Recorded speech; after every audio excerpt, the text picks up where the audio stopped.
Got ourselves empty-handed there. Just a quick little look to see how things can translate. Again, how much you want to work on it, that's up to you. You literally can go through any drill we've done here, and instead of your buddy having a knife, he could have a just punching and kicking, and you could block all that stuff with what we've used. You know, how much you want to work on it, that's up to you. I am really thinking about doing this same project when Scott goes through that hand-to-hand class, and we hopefully we'll have a couple students for that. But anyways, so there's really no need for you to worry about the hand-to-hand too much. Hopefully you'll be able to follow along with me when we do that next class. So anyways, weapons of opportunity. Let's look at weapons of opportunity. As we have mentioned before, a fight for survival has no rules. If he has a knife and we do not, you know, we can look for anything that we can use to our advantage. It is a good habit to have our keys in our hand well before we get to our car. Now, before we attack a knife-wielding threat, we can throw the keys or anything else we have towards his face as a distraction, which will increase our attack's effectiveness. Sand, rocks, grass, or a stick can all become weapons. This is a great way to increase our contact distance to allow us to dictate when the action begins. If his eyes are closed, when we mount our attack or escape, we have a much bigger advantage.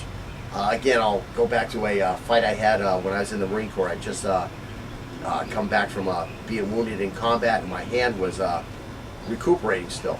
And we were about to get into a fight. We didn't know it was going to be a knife fight for a few of us.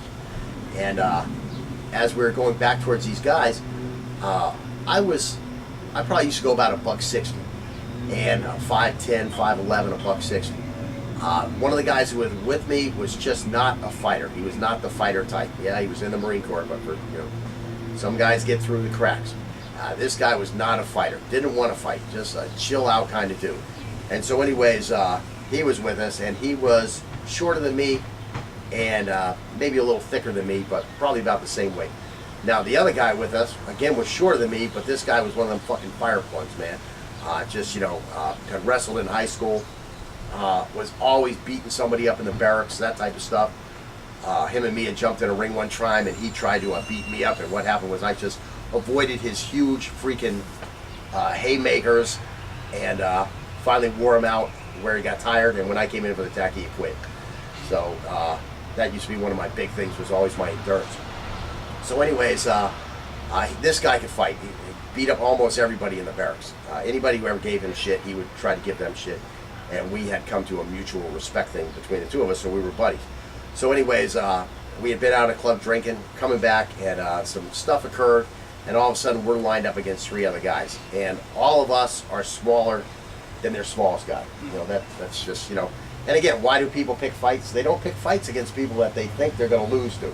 You know, to them, these were 3 guys, bigger than all of us, and some of them were a lot bigger than us. I mean, Brown probably, because of his size, he probably only went maybe $190, so he's like 5'8", $190. So you can imagine, you know, what that looks like with a guy with absolutely no fat on his body. I mean, he literally was fucking thick, and you know, lift weights and all that type of stuff. So he was very capable. These guys might not have thought he was that capable. So anyways, we get lined up on him. The lineup starts, and I get like the tall, skinny guy, and the guy, I can't think of his name right now. He gets their biggest guy, who's like 6'2", you know, 230 pounds. I mean, just a huge guy. And so Brown, meanwhile, goes after the guy who was like their shortest guy, who was probably, you know, 5'11", and was also very thick. And Brown goes running right at this guy. This guy's kind of lagging behind their 2 lead guys that are coming up to give us some shit.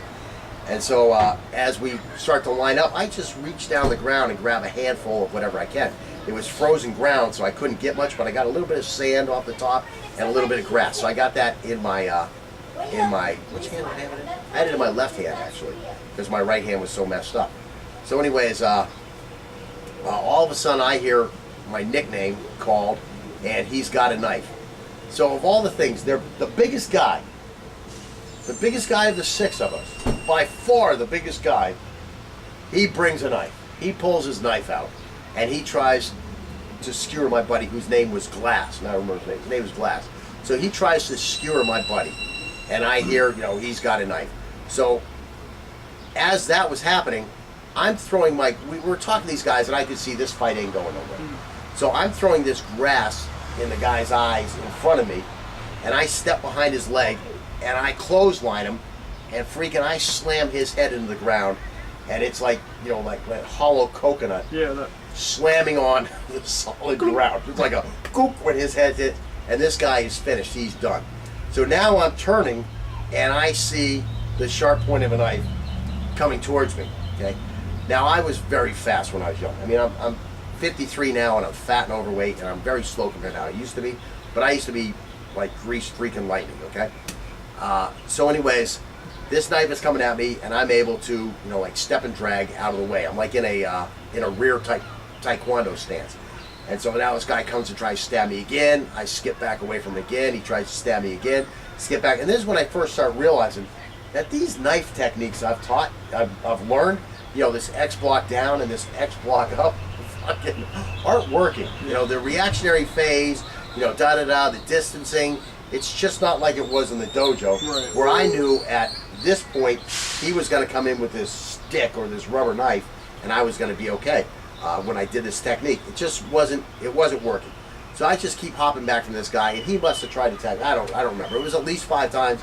It might have been 10. Okay, but he tried several times to poke me with this freaking knife, and he eventually realizes he has no chance of poking me with this knife, and he stops and he turns and he looks, and my buddy Brown is on top of this guy, literally like in an MMA ring where he has mounted, and he is just pounding this guy's face. I don't know how many times he's hit him already, but he's still pounding this guy. So now this guy turns and he goes running towards my buddy Brown. So my buddy Glass has just turned and ran. Okay, so he's way far behind me. I guess what happened, the guy pulled the knife to get Glass, and when he saw me slamming his buddy, then he wanted to defend his buddy, so then he comes after me. So he can't get me, so now he's looking around and he sees his other buddy getting his ass kicked. So now he goes after his other buddy's attacker, which is my buddy Brown. So at this point, nothing was even in slow motion yet. You know how you go in that slow motion? This wasn't enough to get me into slow motion because I had already been in so many fights, you know, plus karate tournaments, all this type of stuff. So anyways, have I told the story on tape? Just a little bit. Okay, so I'm telling the whole thing now. This is the whole court-martial version. So anyways, this guy's running, and now it's slow motion, and I can remember like yelling, "Wow! He's got a knife!" You know, it's slow motion. I'm trying to run to catch this guy now. Now I just want to jump on him from behind and keep from stabbing my buddy, right? Both of us who had been in combat already. And so fucking, he's going at my buddy Brown, and he winds up jumping with both feet, and like he wants to land on Brown's back. He's got these cowboy boots at. He's from like Oklahoma or Texas or some shit. So anyways, he lands on Brown. The two of them roll. Brown literally, like, bench presses this guy, like, up into the air and off of him, and he jumps up, and now the other guy who I knocked out, he's, like, staggering around over there, you know, to the side, and freaking, we're all in the area, and Brown gets up and goes, he tells him my nickname, Ernie. He goes, "Ernie, he stabbed me." So it's like, fuck. So we lay Brown down. These 3 guys are just running away now, all 3 of them. And so I put Brown down, you know, I lift up his shirt, sucking chest wound, take out my ID, put my ID on it, you know, tell frickin' what's his name, Glass to stay with him. I go get the OD. We wind up catching these guys, and they get put in jail. And the one guy that Brown beat up wound up having like 58 stitches in his face. But of course, Brown has the punctured lung, missed his heart by a quarter of an inch, and while he's in the hospital, they circumcise him. What? I don't know what. That's the Navy doctors circumcised him. He says he woke up one day and his dick hurt when I was visiting him in the hospital. And then he was like all pissed off because like they're letting me out, you know, in a week to go on a month's leave. And he goes, they tell me I won't be able to use my dick for another 30 days. You know? So he's like, the whole time I'm on leave, I'm not going to be able to use my dick. Yeah, you never told that whole story. So anyways, that's the whole story. Oh, man. So anyways. The point was weapons of opportunity, the grass. The point was weapons of opportunity. Thank you. I was wondering how I got here. You have reminded me. The grass went to the eyes. Do an excellent job of wrapping this whole thing up. And now my dick hurts. So anyways, yes. So anyways, So anyways, that's the story. If you use, make sure you have a weapon of opportunity, or you might wind up getting circumcised. That's the moral of the story. If only Brown had to use a weapon of opportunity, he wouldn't be circumcised right now. He'd have more joyful sex life. Anyways, my parents took care of my sex life in that they circumcised me early. Okay, so anyways, so where are we at? Sand, rocks, and grass can all, okay, so yeah. So that gives us a big advantage. So what I want you to do, wherever you're at, is look around and see how many weapons of opportunity are immediately around you. For us, there's lots of weapons of opportunities. Of course, I just happen to have a screamer stick nearby. But if I didn't have that, grab that little thing. This? You know, the piece of the counter back there. Here I was doing some counter work, so I have a leftover piece from a counter. This isn't rehearsed. This just happened to be sitting out here. And again, works real nice like a stick. Again, if you've watched my video, I know a lot of you come to my channel because you watch my video, a real knife attack looks like this. And that guy takes that jacket and puts it around his arm. No, you throw that jacket at the guy's face. Yeah. It's a weapon of opportunity. Throw it at his face. I mean, why do you want to add defense against a knife? I mean, which is going to slash right through that anyways, if it's any kind of a sharp knife. Throw it at the guy's face. Now he's got this jacket on his knife. That would be a time to kick him in the balls. And then just freaking push him the hell over. Or throw it in his face as a diversion so that you can then run by him and get the hell out of there. I mean, there's lots of things you can do. That's a great weapon of opportunity. I mean, we actually have, firearms sitting around here. But again, I mean, I've got a rake over here. I got a tire behind me on the ground. What can that be used for? Can you throw that at the guy? Yeah, you can throw it at the guy. Could you hold that in front of you and use it as like a big shield? Yeah, you can hold it in front of you, use it as a big shield. I have a computer in front of me. Could you use that as a big shield? Your laptop. Yeah, you could. You got your keys. Again, we talked about that. Could you throw it in his eyes? Yeah. When he says he wants the wallet, there's a fence over there. Could you throw it over the fence? Yeah, it's going to piss him off, but he's going to watch where the fucking wallet's going while you run away. And he's not going to be able to get over the fence to get your wallet anyways. You can go back and get it later. I mean, a million things. I mean, in my yard, it's a literal freaking battle zone. I mean, I've got a charcoal thing over there that you put you put paper in underneath, you put the charcoal on top. I mean, it's got a handle on it too. You use that for smashing things, I've got a baseball. I've got, a sandbox full of sand. Throw sand in a guy's eye. I mean, a table, running around a table. That is a shield. Running around your car, that's a shield. All that stuff can be used. I mean, weapons of opportunity are they're endless. And a lot of them are in your pockets. I mean, that's a big thing. Your hand's in your pocket. This guy starts talking to you, he comes up, reach and get a handful of whatever's in your pocket. Now you can talk to this guy, and as soon as you think his intentions are good, you throw that in his face. Even if it's nothing but, a parking ticket and your pink slip from work. You had a bad day. Throw this shit in this guy's face. He's got to contend with that going in his face. He's going to have to blink. He's going to have to look away. If you're lucky, he's going to make a big old move like this, and boom, you kick him in the balls. You push him aside and you run away. A little check action. Turn him away from you, and then you run. I mean, it's just endless. The weapons. Your cell phone. You take a cell phone and you throw that thing like you're skipping a rock across a lake, but it hits this guy right between the eyes. He's got to contend with that. Maybe he's a pussy and he fucking runs away crying. You never know. All this stuff is weapons of opportunities. They're huge. So again, look around you. Pick out 4 weapons of opportunity. Look for one that you could use as a shield. Look for one you could use as a projectile. Look for one you could use as a stick to smash this guy with. And look for something else. Double up on one of the other ones. I don't know. So again, do this again tonight when you're going to your car after work. Do this again when you go to bed at night. Look around your bedroom. Where's 4 weapons of opportunities? Again, a projectile, a shield, and something you could use as a striking tool.